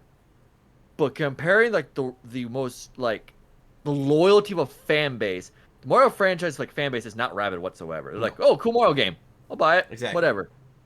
The Zelda fan base is loyal. Yes. You say the words, you have their full undivided attention. Yes. So I mean, if Mario wasn't the mascot, Link would be. Yes. So I don't understand doing a 35th anniversary game for Mario like that, but not doing one for Zelda when there's clearly games you can easily do that for. I mean, and 2 of them are ready to go. Yes. Just port. Yeah, Twilight Princess HD and Wind Waker HD literally can just be ports. Yeah. Just copy paste, and then I mean, you could take the Majora's Mask and Ocarina of Time remakes on the 3DS, upscale their graphics and re-release those as a collection on Switch, and people would pay $60 for it because it's a Legend of Zelda game. So yeah, their anniversary. I truly believe that COVID threw their anniversaries out of whack. That's fair. But like, even still, you can see what Nintendo was trying to do with Mario's anniversary, and you can see how well Pokemon is celebrating Pokemon's anniversary. So this Zelda 35th anniversary just seems very cold and sterile. Arguably, this is a weird phrase. The fact that I'm okay with this timeline now that I think about it. Arguably, because Metroid and Zelda have the same year. Yep. Metroid now has a better 35th anniversary than Zelda does. Yeah, I mean, resurrecting a previously thought dead game is way better than just remastering a Wii game. A Wii game that was kind of divisive. Yes. Yes. I never thought that I would ever say those words. Yep. I'm happy I can say those words because Metroid's way more important to me. Yes. But I never. It just odd. It's weird. It's weird. It's weird. I mean, you could have even done, excuse me, like a collection of a bunch of the 2D top-down Zeldas. I mean, you've got the original.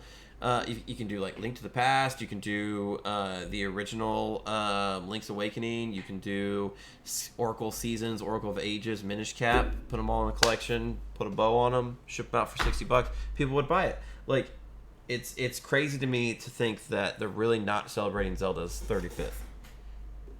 It's odd. It's very weird. Yeah. And then we end on Breath of the Wild 2. We think it says its name. We're just gonna keep calling it until they say otherwise. Yeah.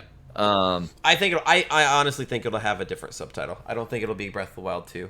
It won't. Anyway, I don't think there's ever been like a number in a game, a Zelda game. No. So it will have a different name, but until it has a different name, that's what it's gonna be called. Yeah.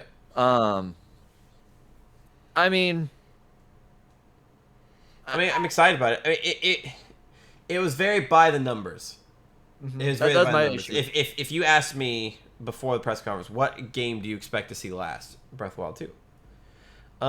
It was very by the numbers. They didn't show off a lot of it. They did show some new mechanics. Link's got a fancy new arm. I don't know if his arm got cut off or if it's just Sheikah tech, but the Sheikah slate has basically been converted into a gauntlet on his arm. And it seems like they're keeping the signs that from Breath of the Wild and just upping them. So they showed stasis, but they showed it like also affecting time, so you could see where things were going to go when you activated stasis, which is kind of cool. They also announced that a lot of the game will take place in the sky. Islands have lifted up into the sky, and that's going to be a major gameplay element. which is kind of cool. Well, I wish we got more explanation of that. Yes, yes. They showed off like some new mechanics of bokoblins making bases on top of the like golems, which is like kind of cool because you have like enemy inside of an enemy type thing. It all just looks very by the numbers. Like this is what I would have expected out of an upgrade, like out of a sequel to this game. Like you need to upgrade things. So one of the biggest questions I had was like, how are they gonna do Hyrule? I've already explored all of Hyrule. Oh well, the answer is well now you're going above Hyrule. You know, how do you make changes to the enemies? You combine them. You give them new powers. You give them new weapons. Makes sense while introducing new enemies. You know, it all looks very by the numbers. It all looks very good. I think the hype around this reveal is a little overblown because of how by the numbers it is. And this is coming from me. You know how much I love Breath of the Wild, but Yeah, like, I mean, it just all seems very by the numbers. Like, yeah, of course, this is what they show. yeah, that's my thought too.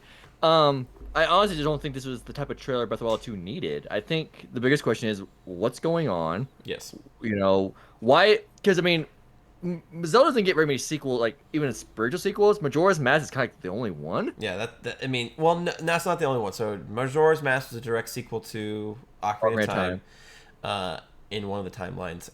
Phantom Hourglass was a direct sequel to Wind Waker. Okay, yeah, but this is like the closest in style to its original. Yes. You know, of the sequels. Yes. So why is this happening? Why are things the way they are? Can I play as Zelda? Can I play as Zelda? Which I don't. At this point, I don't think you can. I'm still holding out hope. I don't know. I felt like a second Zelda trailer should have been gameplay, so we can see. Well, at least more gameplay. At least more gameplay. And maybe a curated demo. Yeah, and some story information of why. Yes. Now they said 2022. They just said we're just aiming for 2022. Yeah. It's possible this could be a 2023 title. Yes. I don't know. I just felt it was an odd. It makes sense. Kind of again, the problem with in the beginning of their showcase was it makes too much sense. It feels too safe. I wish it would have been more. Again, weird timeline. Honestly, Metroid Dread should have been the ending. Yeah. Because no one saw that coming. Yeah. No, I would agree. I feel like that should have been. And here's one more thing. I also think that one more thing shouldn't have no one talking. It should just be the game itself, and we're done. Yeah, agreed. Let it speak for itself. And I feel like that's what Metroid Dread did. No, that's what Metroid Dread absolutely did. Here's the thing, done. So yeah, I mean that pretty much sums it up. Very weird E3 just in general, but very weird Nintendo press conference because they kind of did one of these.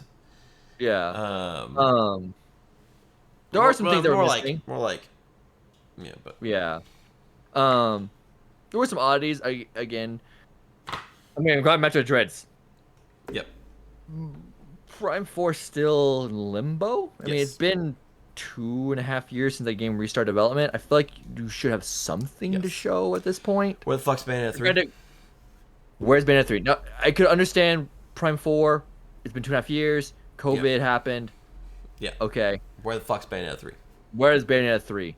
That did not restart development, as far as we know. So what happened to it? And we were talking about kind of game preservation earlier. I'm gonna kind of hold this to Nintendo until they do it. Why is there not a virtual console on the Switch? Yep. If you're shutting down ROM sites left and right, give me fucking virtual consoles on the Switch. It literally would print money. You do nothing but print money. I mean, we talked about Mario Party. Mario Super is always great, but arguably I think the best ones are on the GameCube. Virtual console GameCube games, I'd play 4 and 5 nonstop. Yep. Yeah. So, I don't understand what's the holdup here. Yeah, it's Nintendo's super out of touch. Nintendo's super out of touch, and they always have been, and they probably always will be.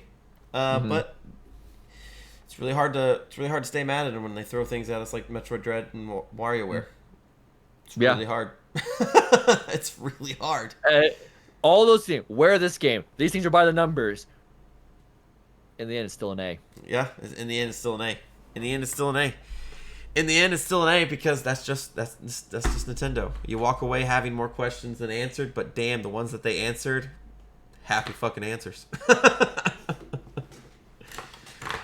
Oh man, It makes no sense at times. it really doesn't. It really doesn't. Well, as we conclude our review of E3 2021, any thoughts that just linger with you regarding the whole shebang? I don't know. I understand why Sony doesn't want to do it, but I really wish Sony would come back. Yes. It doesn't. It feels like there's something missing. Yep. And I think a lot of games that were missing are going to appear at whenever Sony does their next State of Play. I think the reason why Final Fantasy 16 wasn't at Square Enix is because Sony wants to show it off since it's a PlayStation 5 exclusive. Bethesda, now that they're owned by Microsoft, they couldn't talk about games like Deathloop or Tokyo Ghostwire because they're coming to PlayStation 5 as timed exclusives, and they're honoring those deals. So I do think there are some things that are missed here. Where was the next Call of Duty? That is a weird question. I mean, granted, what the leaks have shown, next Call of Duty,